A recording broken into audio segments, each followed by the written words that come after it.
Like,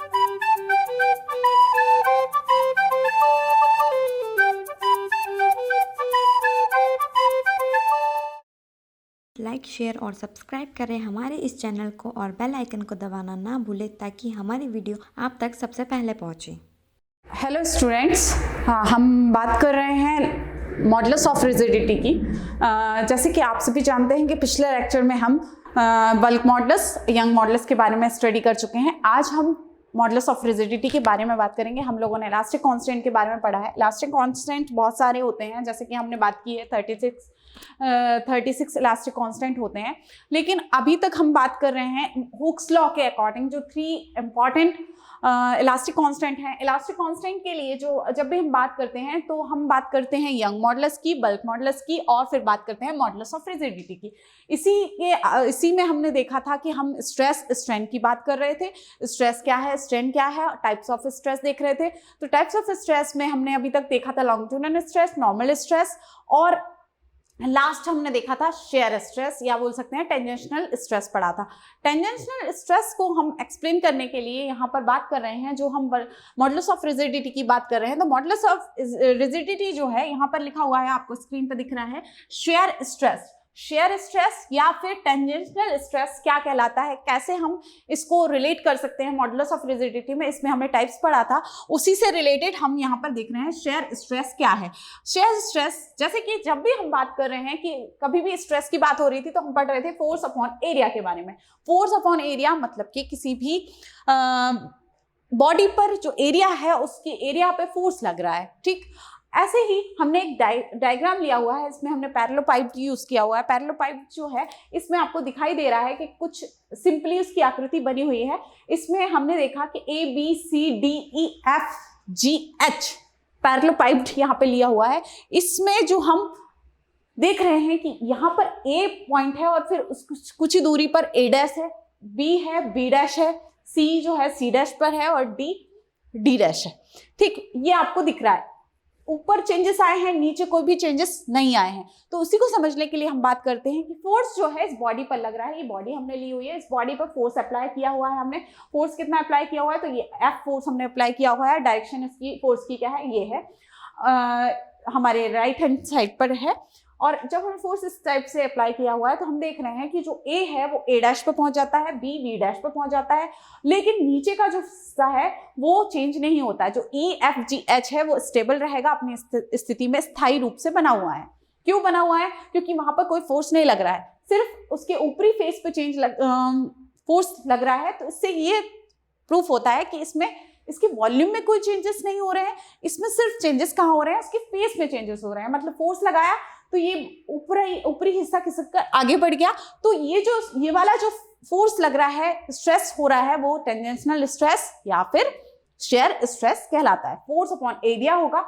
बस यहाँ पर जो चेंजेस बॉडी में आ रहे हैं वो क्या हो रहे हैं, शेप में चेंज आ रहा है। तो हम जो शेप में चेंज आ रहा है उसको बोलते हैं शेयर स्ट्रेन।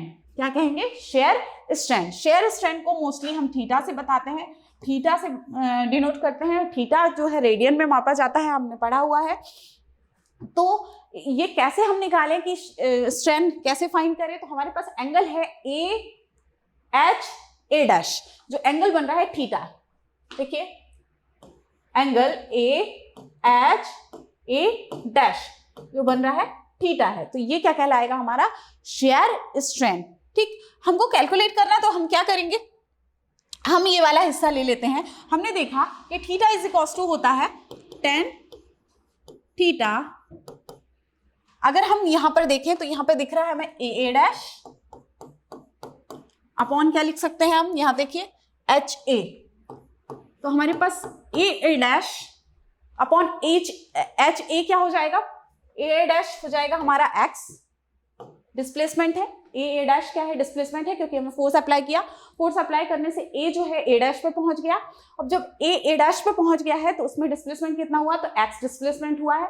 और जब हम HA की बात करें तो ये जो हमने पैरेललोपाइप लिया हुआ है उसका जो हाइट है वो कितनी है, L है। तो यहाँ पर हम लिख सकते हैं H अपॉन L, जो कि किसके इक्वल है, थीटा के इक्वल है। Theta is equals to H upon L। ये हमारे पास मिल गया हमको शेयर स्ट्रेन। हमारे पास शेयर स्ट्रेस ऑलरेडी अवेलेबल है F अपॉन A। और शेयर स्ट्रेंथ हमको मिल गया x अपॉन एल।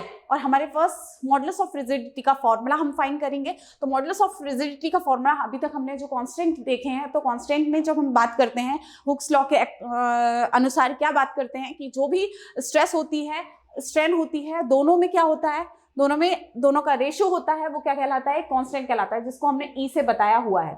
तो यहाँ पर जो है मॉडुलस ऑफ रिजिडिटी को हमने बात की थी ईटा से बताते हैं।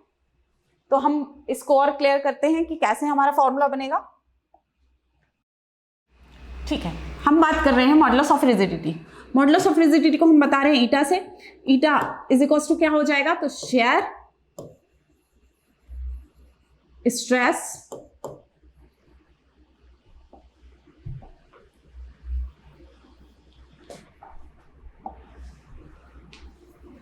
Stress upon shear strain. क्या होगा, shear stress upon shear strain, या फिर बोल सकते हैं tangential stress upon shear strain. ये हमने पढ़ा हुआ है।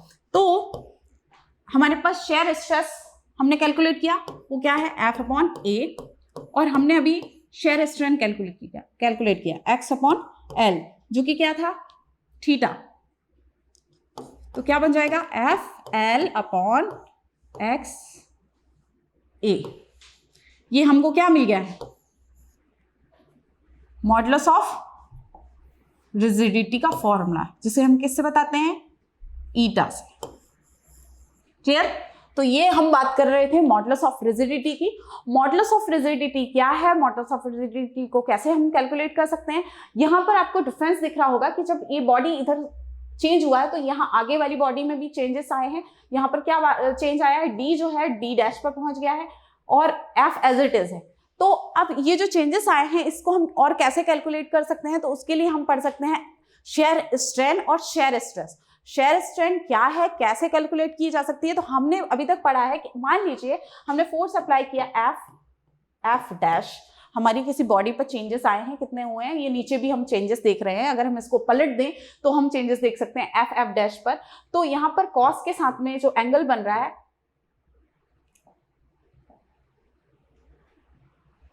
कॉस के साथ में जो एंगल बन रहा है, उसके हिसाब से अगर हम देखें तो हम देखते हैं कॉस